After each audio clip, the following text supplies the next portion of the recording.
So I just got my new addition added on, got the bottle on there. About to do some practice in here in a minute.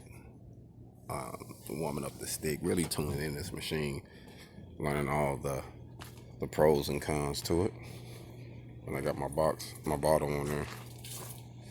Everything's good right now. So today I'm gonna sit back and work on this welder just to get the pros and cons down. I got a foot pedal that I ordered, so that way I can do some good TIG, and then I don't have to scratch it. I can just hit the pedal, so I'm gonna work on that. Hopefully I have that done, have that pedal in about a week.